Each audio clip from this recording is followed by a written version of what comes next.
I'll leave you on this. My sister did like the 23andMe thing during COVID, where you like spit in a cup and send it away, and they tell you that you're white. Look at your face, Sophie. Idiot. She was like, oh no, it's actually like, it was pretty interesting around. We came back, it's German as well as Irish. I was like, oh fuck, why didn't we know about that? We're escaping some unrelated war crimes. What's going on there? And then I smoked about 1,000 bongs and looked at myself in the mirror and was like, I am a Nazi. This is a Nazi face. And then my mum called me like a week later and was like, Rohan, can you stop saying that we're Nazis on Facebook? Totally, Mum. Are we Nazis? She's like, no, they like immigrated in the 1920s. So it's like impossible that they were Nazis. I was like, sick. Alright, why did they leave Germany? And she was like, oh, apparently it was getting too Jewy for their liking. I don't know about that. Alright guys, we're going to start the show. Welcome to the stage. You've seen her on ABC, you've seen her on SBS, you've seen her in an AVO waiting room. Here she is, the queen herself, Sian Smyth. I need to get the AVO. I got arrested on my way to get the AVO. Now that I'm not being controlled anymore, I'm able to live my own horrific nightmare. It's good. Man, how's everyone's 2021 going? Whoa! Mine's a bit... My friend, she was giving me some advice on staying on top of my mental health. She said, Sian, what you got to do is you got to have a mental health calendar. And every day you got to put your mood out of 10, and then you look back on that week and you just do more of what you did on the days you rated the highest, which makes a lot of sense. So it turns out I just got to do a lot more ketamine. And I'll be absolutely fine. Look guys, I'm risking getting murdered to do this show, so I think you guys can pull down your fucking masks. You motherfuckers. I literally am. Like, he would be, ooh, he's mad. Don't want to be alone with that cunt. Man, no, it's good, it's good. No. Now, do you remember drug education when you were a kid? Yeah, what a fucking failure that was, right? Yeah, your parents and your teachers, they'd tell you, they'd say, don't take drugs, because drugs are for losers. And I've grown up understand what they're saying, you know, drugs are for losers. But I also think if you've, like, never, ever, ever taken drugs, you're an even bigger fucking loser. Like, just suck some cock in an alleyway for crack and get a personality, please. Is that just me? No, my troubles began when I was 12. When I was 12, I watched that movie Trainspotting. You've seen it? You've seen it. Changed my fucking life, you know. I was like, when I grow up, I'm going to be a drug addict. And I've grown up, you know, and I've achieved my dream. And it's hard because, like, your drug and alcohol counselors, they say stuff to you like, well, Sian, what would 12-year-old Sian think of you? And it's like, well, she'd be thrilled. Man, no, you get a lot of bad advice coming off drugs. People say, oh, Sian, have you tried turmeric latte? Have you tried a bit of that turmeric latte? It's like no amount of turmeric latte is going to make you forget about that time your uncle called you sexy on Christmas. Like, only heroin can do that.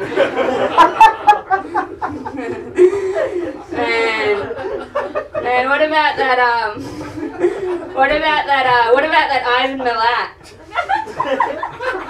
Remember him, that fucking ray of sunshine?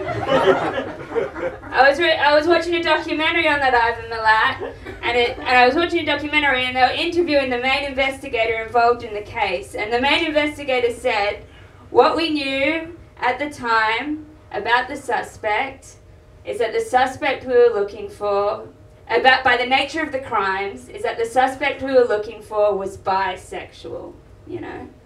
And I don't necessarily think the fact that Ivan Milat chose to rape and murder both women and men necessarily means he is bisexual. You know, like, I don't ever think Ivan Milat was ever just raping and murdering women, and then he thought, I'm lying to myself.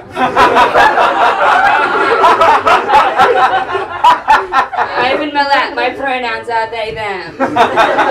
Please respect them while I break your spine and rape your ass.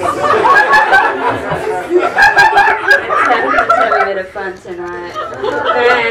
Man, did you know that a woman loses 3 tablespoons of blood every time you punch her in the face? Tell everyone. No, come on, you can better fucking lighten up if you can't handle that, because it's gonna get, like, lighten the fuck up, take a deep fucking breath, take a deep fucking breath, motherfuckers, and then we're gonna go on a fucking ride, but I'm warming you up, and if you can't handle that cunt, then fucking, I don't know why you're here, mate.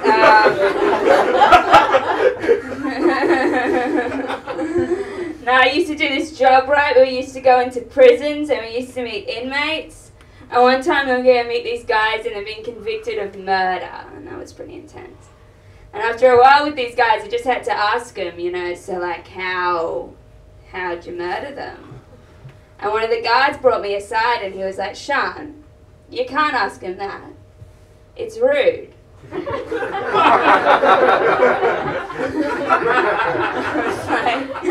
oh, okay, so I'm the rude one. And they kept going on, they were like, you gotta have boundaries with these guys, you gotta have boundaries. But I just don't think boundaries are that important when you're talking to like a convicted serial killer, you know? Like, I kind of feel like I could tell that cunt anything. Like, yeah, I wanted to fuck someone who looked like my dad once. Like, what are you gonna do, fucking judge me? Man, what about that Gandhi? What about him? Remember him, Gandhi? Now, Gandhi, he definitely didn't use violence, but he did use, like, emotional manipulation, right? Like, he was like, hey, England, give us our independence. And they were like, no. And he was like, fine, I'll fucking starve myself. And it's like, I've heard that one. But I always think, like, what if that was just Gandhi's cover?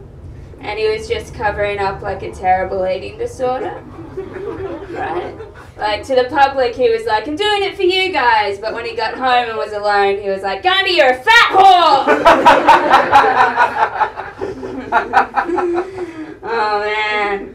My ex-boyfriend told me I look like Gollum. Oh, red flag! But, like, red flag, didn't see it at the time, just thought it was funny. But, like, at least I wasn't fucking someone who looks like Gollum, so, you know, I guess I win. But, body dysmorphia. Now, that's not something that you'd want to go to the doctor for and then find out that you don't have.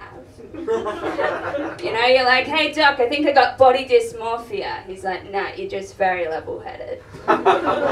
You're definitely a 3.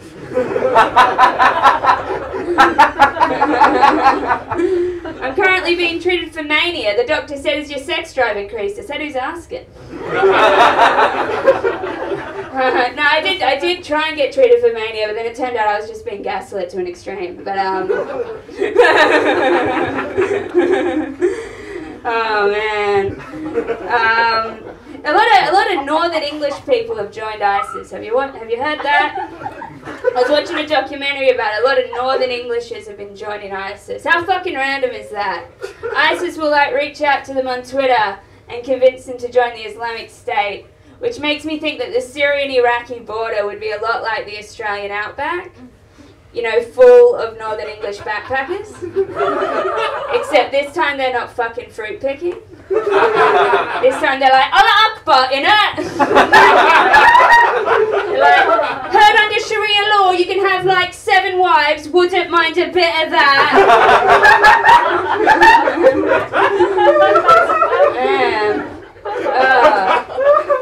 My ex-boyfriend was in Al-Qaeda. You know. He was okay. You know, I just didn't like his friends.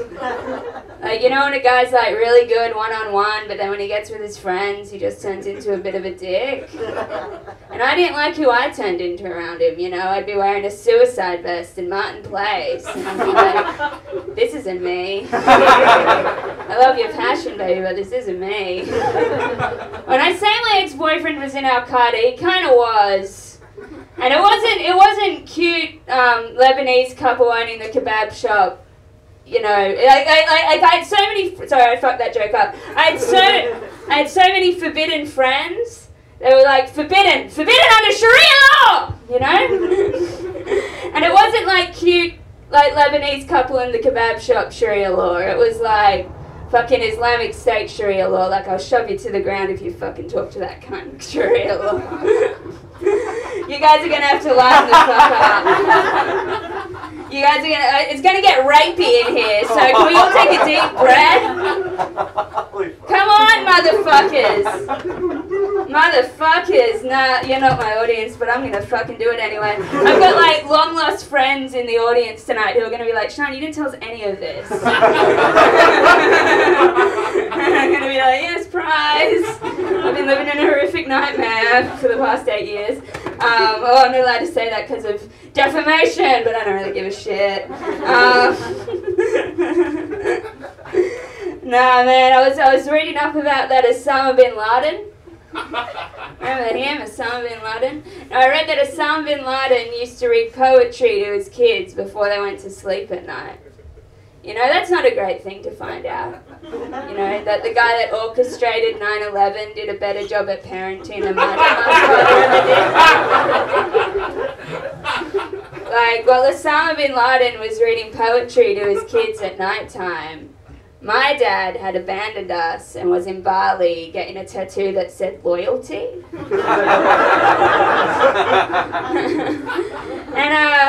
And when my dad abandoned us, he didn't only abandon me, but he'd send me pictures of his travels. Like, it's one thing to abandon your family, it's another thing to show them how much fun you're having without them. It's like, here's me in Nevada, daughter. It's like, well, good to know you got a bit of wanderlust, Dad. Good to know. Man, I was diagnosed with the most severe case of ADHD my psychiatrist had ever seen. So it's good to know that I'm the best at something. But my ADHD and my daddy issues mean I have really poor judgment. Like my best friend growing up in school, the first thing she said to me when we sat together in class, the first thing she said to me is she pointed to another girl at the side of the room and she said, Sean, I hate that girl so much. I'm going to cut her vagina into a million fucking pieces. And I'm just going to be like, and I was just like, this girl's a hoot. You know? And that's where my problems began.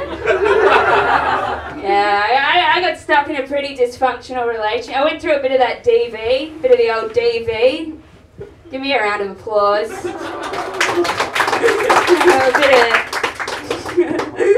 But look, before I get into it, there's definitely different levels of Like when like my friend called me up, and when she found out I was going through it, she was like, hey sis, I went through the same thing. You used to chain me up to the bed and rape me and stomp on my head. And I was like, alright, well, I never did that to me.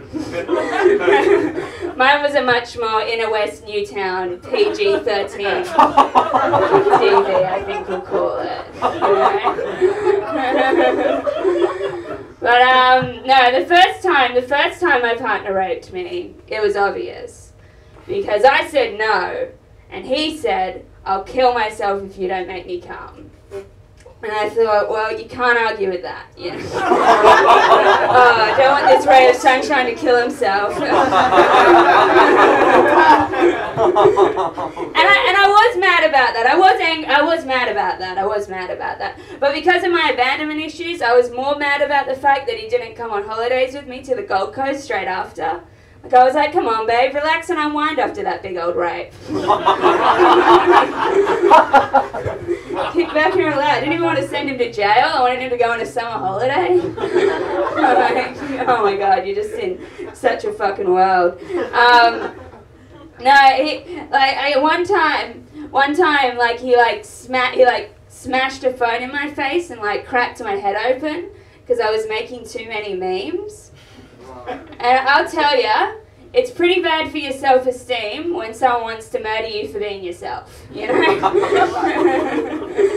pretty fucking bad. And like one time, this is just so cathartic, and like and at time like I had to know at one point. I was like, I have to know that I'm not just bringing this on myself, because my partner never hit me, so it took me a long time to work out that it was domestic violence. He just used to shove his teeth in my face all the time, and I was like, well, it's not domestic violence, he's just trying to bite me. So one night, while he was spazzing out about whatever he was spazzing out about, I should probably remember so it doesn't happen again, but too bad, cunt, I forget. And I closed the door and I lay on the floor, and he picked me up and he threw me.